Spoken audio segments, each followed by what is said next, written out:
So, if I understand it correctly, you felt like there were no opportunities for you in Hong Kong. So, you wanted to study and go to Canada. Yeah, yeah. Because at the same time, I hear from a lot of people what you also said, the rags to riches stories, right? There were business opportunities, but I think you wanted something different, more like No. future in academics or But yeah. not really opportunity because remember Hong Kong has so many people. So in the 50s,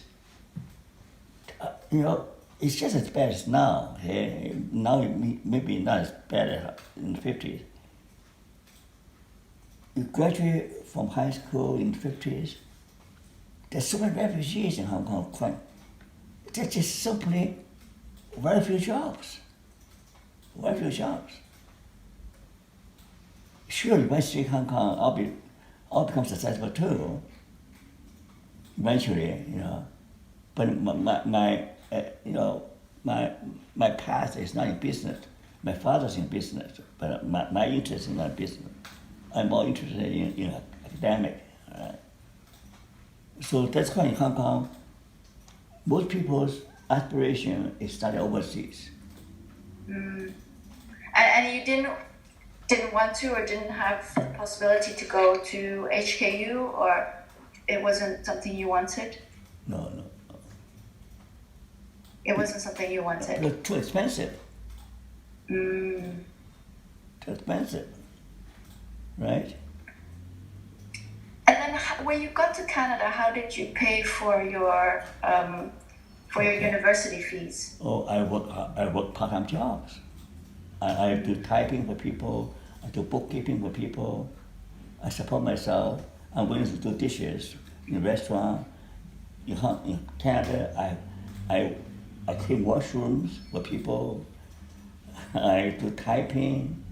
I do all kinds of jobs to support myself. So you worked hard to pay for Yeah. for your tuition fees. Yeah, not only pay my tuition fee, also send me home. Because I know my parents need money, all send me home. So nowadays, the kids all support their parents. I have no idea what struggle is. There's so many Chinese. The Chinese right now in Canada, the different breed of Chinese students. They're all rich from rich families, never had to work. So they don't know what hardship is. And what happened? I'm depressed. Well, I'm depressed. They compare being depressed, being bored. They have all the money. The parents provide all the money, and yet they're complaining about being depressed, being bored. And they went to talk to a psychologist. Talk to me. I said, shame on you. With all the things that you're depressed. Yeah. So I woke them up and said that, no, you better think about life is not just enjoyment. That's why you're depressed. Try work, try hard work, try help somebody. So I don't know any others who survive then hard work and then later on when I become a Christian, trusting God and hard work. And not complaining. Complaining never gets you anywhere. Yeah, well, that's true. Yeah, I wanted to ask, was it hard? But you say no complaining. Complain never get anywhere. I guess it can still be hard, right? You complain about blame this, blame that. Where does it get to? Nowhere. You just stuck. Yeah.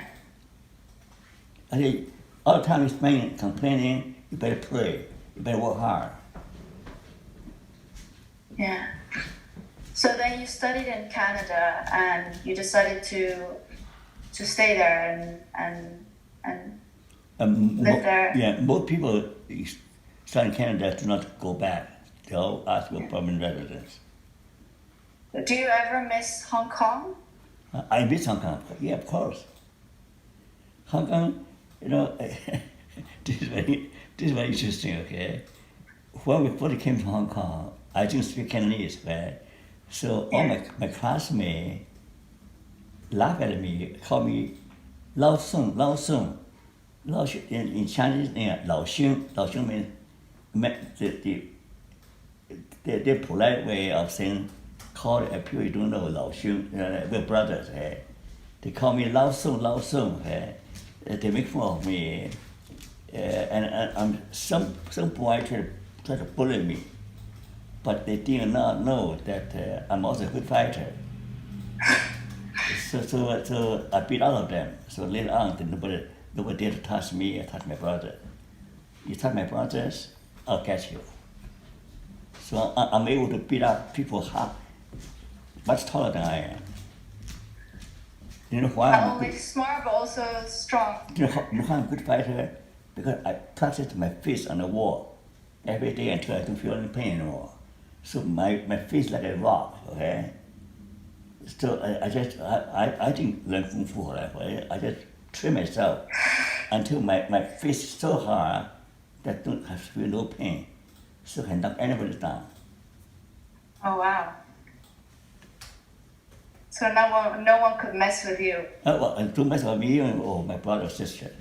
So for survival, I have to train myself, discipline myself, learn physical strength, and study hard, get good grade.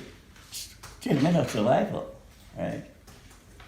But in foreign land, there's a lot of big bullies.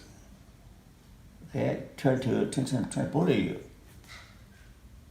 So until I beat them all, then nobody touch me anymore. And they call me turtle shell. Don't mess around with him. His fist is hard as a rock. Yeah. Cannot mess with you. Is there anything, or maybe more things that you miss about Hong Kong? Like what are the things you miss the most? The people are so, the Cantonese people are very nice. They're very straightforward, well honest. Shanghai people is different. See, my ancestors from Shanghai. Shanghai people flashy when they show out. They're peace people. But I like Cantonese people are so honest, so straightforward. I also like the northern Tianjin. They are also very, very realistic, very practical, very honest. I just don't trust Shanghai people. Shanghainese, so my parents are Shanghainese. Shanghainese are corrupted by business. The first city open to Western influence. So they don't have too much of a traditional Chinese value. They learn how to make a buck, how to do business, they know how to talk, how to show out. So the Shanghai style didn't work very well in Hong Kong because eventually the Hong Kong style business people all lose out to the locals. The local people are very practical. They don't gamble, they don't take unnecessary risk. They're very practical business people. Hong Kong business people, in contrast, do everything in a big way. Eventually, they lose out to the locals. Locals are loud. Because locals, they know the situation, right? They know the situation. They know how to survive as a sea. People, the refugees from Hong Kong without money, they don't understand local culture. So they start on business and fail. So they lose out all the money to the locals. This is another insight that people do not know. So the thing you miss the most is the people. Yeah, and the people. And the scenery. And scenery, Hong Kong is so beautiful. Yeah, that's true. So I used to, in my early teens, I used to spend my day climbing CCE Lines Mountain or climbing mountains. I just sit there, look at the sky, look at the cloud, and sit there and look down the city. It's so beautiful. Yes, I agree. Hong Kong is really beautiful. And harbor, Hong Kong harbor at night so beautiful. Yeah. Yes. Yeah.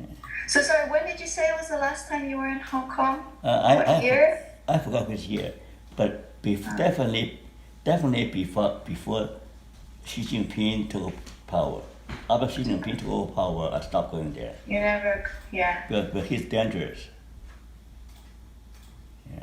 yeah. Hu Jintao. Wow. The last time I went to, I actually speak in Nanjing University and speak to Santou University. When Hu Jintao, when Hu Jintao is the chair, before Xi succeeded Hu Jintao. After Xi took power, I stopped going. I just don't trust that guy. Yeah. Have you ever received threats or? Oh, they don't. Or- They don't. Well, I know many people disappeared, kidnapped. Anyone you know in person that was Of course, kidnapped or? of course, I know. Yeah, of course, I Wow. know. Yeah.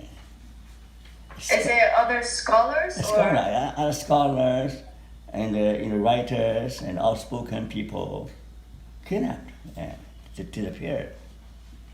I Did know they that. ever? And even lawyers, human rights lawyers, pastors, some pastors got kidnapped and locked up.